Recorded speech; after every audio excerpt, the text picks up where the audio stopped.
Welcome to today's deep dive. We are looking at something really special today. It's a fascinating blueprint for community transformation and is driven entirely by the arts. We have a stack of notes here and a rather brilliant April 2026 press release from the Jazz Arts Project. They're based right in Red Bank, New Jersey. Right in the heart of it. Exactly. And the mission of our deep dive today is to explore exactly how this organization is celebrating a massive milestone, their 20th anniversary actually, by turning a whole town into a month-long jazz mecca. Which is a remarkable undertaking when you look at the logistics alone. It's a highly structured, highly intentional strategy to just sort of weave the arts into the daily life of the municipality. Okay, let's unpack this. Because on the surface, a casual observer might just see a busy schedule of events, right? Sure, just a list of concert dates. Yeah, but the way they have engineered this month reveals so much more. It's about radical accessibility, intentional representation, and long-term sustainability. That is the core thesis here. It's essentially a masterclass in community building. They are showing what happens when the arts are no longer viewed as an optional luxury for a select few, but actually embedded into the physical and social geography of the town. And that is exactly why you, listening right now, should care about this blueprint. Whether you are a dedicated jazz aficionado or just someone who appreciates culture and community dynamics, this deep dive shows how the arts can physically and socially transform a local area. It really is about engineering spaces where different demographics are encouraged to interact through a shared medium. So let's start with that first pillar, accessibility. Mm-hmm. Because they are anchoring the entire month with these Monday night jam sessions. The Monday night sessions are the absolute bedrock of this whole anniversary celebration. I mean, in any thriving arts ecosystem, you need a laboratory. Right. And according to the press release, every Monday in April, the Jazz Arts Jam House Band takes over the main bar at Red Bank's Triumph Brewery. A brewery, not a concert hall. Exactly. It runs from 6 to 8 p.m., admission is entirely free, and the invitation simply states, and I love this, if you play, bring your axe. If not, just come for the hang. The phrase bring your axe signals so much to the musicians reading that release. It immediately establishes that this isn't some highly curated velvet rope performance. It's a direct callback to the raw, spontaneous cutting contest culture of the 1930s and 40s. The testing of the chops. Exactly. And by hosting this in a brewery on a Monday night, which is traditionally a dark night for theaters and clubs, they're providing a low-stakes, high-reward environment for the community to just hang out. I do have to ask, though, from a purely logistical standpoint, it's easy to look at a local venue participating and think, oh, that's just good optics. Yeah. But giving up the main floor of your business for a free, unpredictable open jam, is that actually a sustainable model for a venue? Or is this just a philanthropic loss leader for the anniversary month? It's actually a brilliant example of symbiotic community building. Yes, on paper, a free event might look like a loss leader. Right. But what a jam session does is guarantee a built-in recurring audience of musicians, their peers, and local regulars who are looking for authentic experiences. The bandstand becomes a strict meritocracy. Meaning anyone can step up. Exactly. You might have a seasoned touring professional sitting in on drums right next to a high school kid who just worked up the nerve to call a standard. The venue gets the energy of that spontaneous creation, and the community gets an unfiltered look at how this music is built in real time. That real-time communication is thrilling to witness. I love that dynamic. But they don't stay in that raw laboratory setting all week. No, the strategy shifts significantly for their Wednesday Jazz Cafe nights. Yeah, the Wednesday programming is where we start to see that intentional representation we talked about. The contrast in the physical environment alone is striking. It really is. They move away from the open brewery floor into what they describe as cabaret-style seating. It is designed to be a highly intimate, close-up atmosphere. Mimicking a classic jazz club. Exactly. And the curation here is deeply specific. Coming right off the heels of National Women's History Month, this April Cafe series features an exclusively all-women roster of headlining artists. Which is such a vital programming choice. The narrative of jazz history has frequently sidelined the immense contributions of female instrumentalists. So dedicating this premium, intimate space to world-class women artists isn't just a nod to history, it is an active reshaping of the current landscape. The resumes of the artists they've brought in for this series are just staggering. Let's look at the lineup. They open on April 8th with Leonika Schiebel. She is a formidable pianist and organist. Yeah, she was recently voted Best Up-and-Coming Young Artist by Hot House magazine. And then, on April 15th, Mariel Bilston takes the stage. Mariel Bilston on the trombone. Yes. She is internationally acclaimed and has performed with John Batiste, the late Roy Hargrove, Jennifer Hudson, and the Mingus Big Band. That is a phenomenal cross-section of modern pop, neo-soul, and the absolute bedrock of orchestral jazz. It really is. And finally, wrapping up the Cafe series on April 22nd, they feature Leslie Harrison.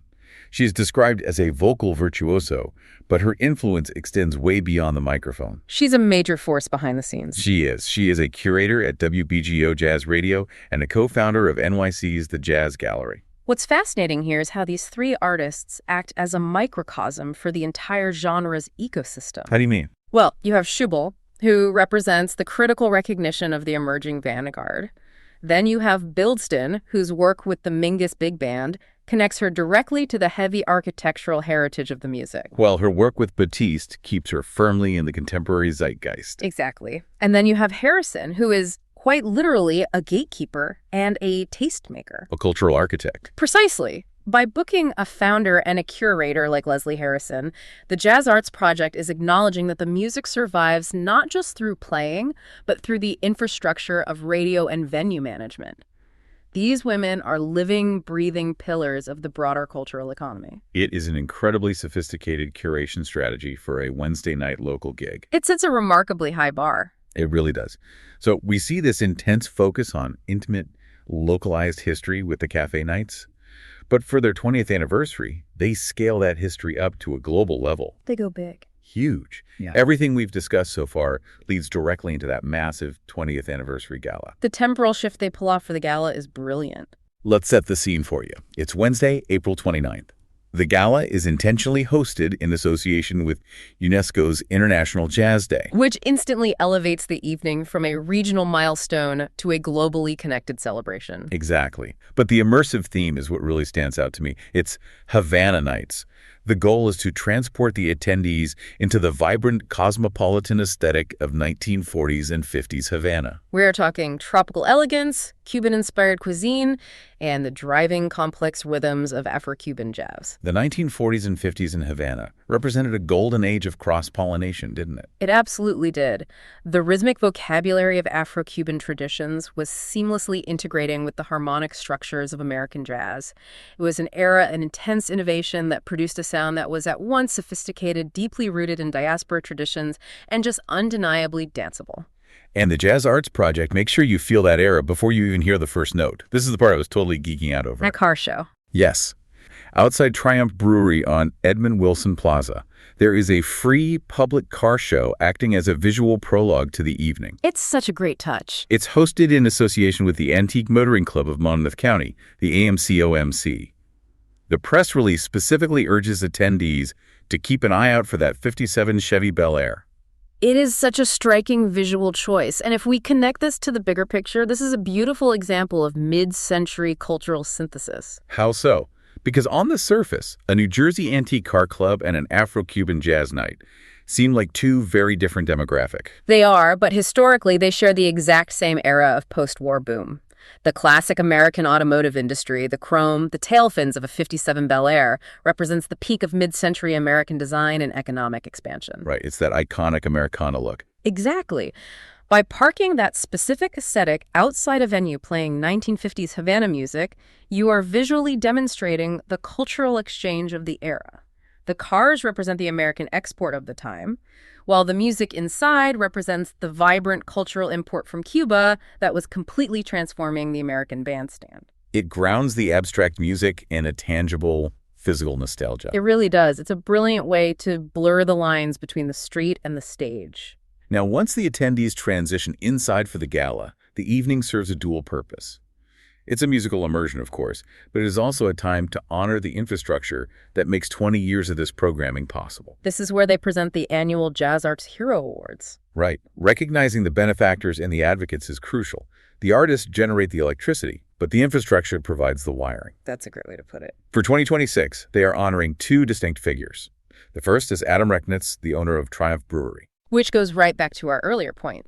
Honoring the venue owner proves that providing physical space for those Monday night jams and Wednesday cafes is viewed by the organization as an act of profound cultural service. He is absorbing the operational risk so the community can have a dependable laboratory. That is the definition of a local arts hero. Absolutely. And the second recipient, here's where it gets really interesting. Okay. The second award goes to the headlining performer of the night, Arturo O'Farrell. Arturo O'Farrell is an absolute titan of the genre. His credentials read like a masterclass. He is a 6-time Grammy winner, a 2-time Latin Grammy winner, and Downbeat magazine declared him one of our greatest living pianists. Incredible. He is bringing his Afro-Latin ensemble to perform, but the press release also makes a point to explicitly highlight him as a dedicated social justice advocate. That is a very deliberate inclusion in the text. When we look at this objectively, based solely on the source material provided, the Jazz Arts Project is signaling that they value artists who utilize their platforms for broader societal impact. Right.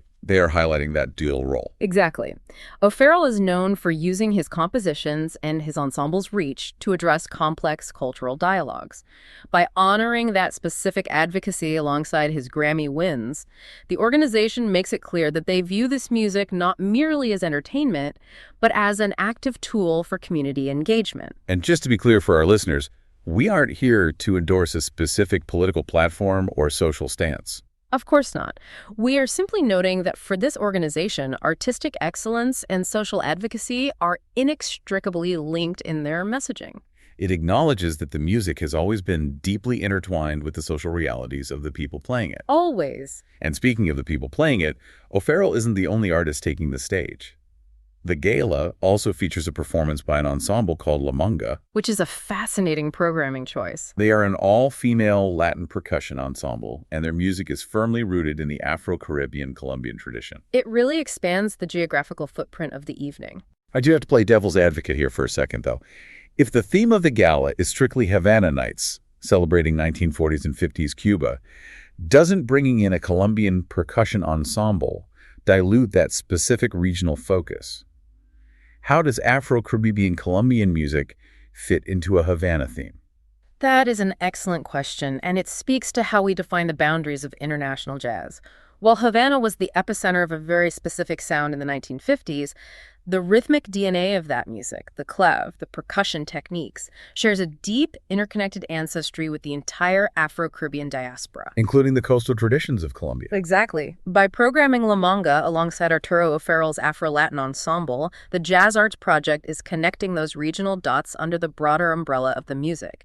It demonstrates how rhythm ignores national borders. It is an implicit lesson in the shared lineage of the Americas, delivered entirely through percussion. So it's an educational experience woven right into the entertainment. And that brings us to the ultimate point of this entire 20th anniversary celebration. We've covered the free jam sessions, the world-class cafe curators, the antique cars, and the Grammy-winning advocates. So what does this all mean? The why behind all of this. Exactly. Why does a local nonprofit go to these extraordinary lengths? The why is the most critical part of this entire blueprint. It all comes down to the third pillar we discussed at the start, long-term sustainability. Yes. When you strip away the tropical elegance of the Havana Nights theme, you find the core engine of the event. All the proceeds from the gala, as well as those intimate Wednesday Jazz Cafe nights, directly fund the Jazz Arts Project's educational youth programs. We are talking about the year-round Jazz Arts Academy, their free middle school summer camps, and their extensive school partnerships. The entire month is basically a mechanism to fund the next generation. It is. The press release includes a quote from Joe Muccioli, the founder and artistic director who launched this project back in 2006. The quote really anchors the geographical importance of the work. What did he say? He says, "As the birthplace of Count Basie, Red Bank has a special responsibility to honor and advance America's great musical legacy. Music education can change a young person's life, and we are committed to making that opportunity accessible to all." That statement fundamentally shifts the paradigm of the organization. Recognizing Red Bank as the birthplace of Count Basie means acknowledging a specific, localized pedagogical duty. Because Basie is so foundational. Foundational to the swing era and the entire architecture of the modern big band. For an organization to say, because he was born here, we have a mandate to keep this art form alive, moves their mission from mere historical appreciation to active, ongoing stewardship. They aren't running a museum. No, they're operating a training ground. And they prove that the training ground works on the very night of the gala. Because sharing the stage with Arturo O'Farrell and playing right alongside the world-class percussionists of La Manga are the Jazz Arts Academy All-Stars. The students themselves? Yes. These are the top-tier student musicians who have come up to the exact same programs the gala is designed to fund. If we connect this to the bigger picture, this is the cyclical nature of jazz mentorship happening in real time. This art form has always relied heavily on the oral tradition. The passing down of phrasing and timing. Directly from the masters to the apprentices on the bandstand. The legacy of Count Basie's swing feeds the curriculum of these youth programs. The youth programs give a local middle school student the technical proficiency to play their instrument, and then the gala provides the platform for that student to stand on a stage and trade measures with a 6-time Grammy winner. It is an incredible full-circle moment. The student becomes the peer, even if just for one night. And that profound ecosystem simply collapses without the underlying community infrastructure. Without the ticket sales from the Wednesday cafes, without Adam Rechnitz offering up Triumph Brewery for the Monday jams, and without the patrons bidding at the Havana Nights Gala, that student never gets the free summer camp. It really highlights how interconnected a local art scene has to be to survive for 2 decades. It requires everyone playing their part. You start the month in a brewery, where anyone can test their skills in a raw, unfiltered environment. You move into highly curated, intimate spaces that celebrate the modern evolution of the genre driven by powerhouse women. You build visual excitement on the street with classic mid-century automotive history. And it all culminates in an Afro-Cuban time machine. Exactly.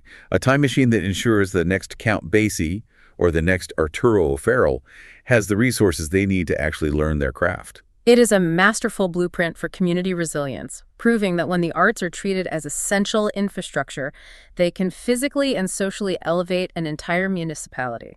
Well, we have covered a massive amount of ground today, analyzing how Red Bank transforms itself into this vibrant cultural hub. If you are feeling inspired by this blueprint, or if you happen to be in or around New Jersey this April, you can dive into the schedule yourself. It's definitely worth checking out. Tickets for the 20th Anniversary Gala and the Café Series, along with detailed information on how to support their youth education initiatives, can be found directly at jazzartsproject.org. As we wrap up this deep dive, I want to leave you with a final thought to mull over.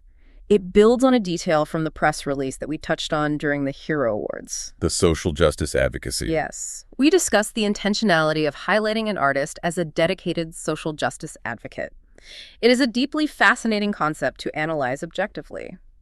How does instrumental music, a medium that is often completely devoid of spoken words, without explicit lyrics to debate or explain a thesis, manage to serve as such a potent vehicle for social justice and cultural unity? It's a powerful question. The next time you listen to an instrumental piece, close your eyes and ask yourself, what unseen sociological barriers is the artist attempting to dismantle using absolutely nothing but rhythm, harmony, and melody? That is a brilliant question to leave off on, and it really changes the way you actively listen to the music. Thank you so much for joining us to explore this incredible 20th anniversary milestone today. Keep seeking out those creative spaces, keep supporting your local arts infrastructure, and we will catch you on the next deep dive. Take care and keep listening.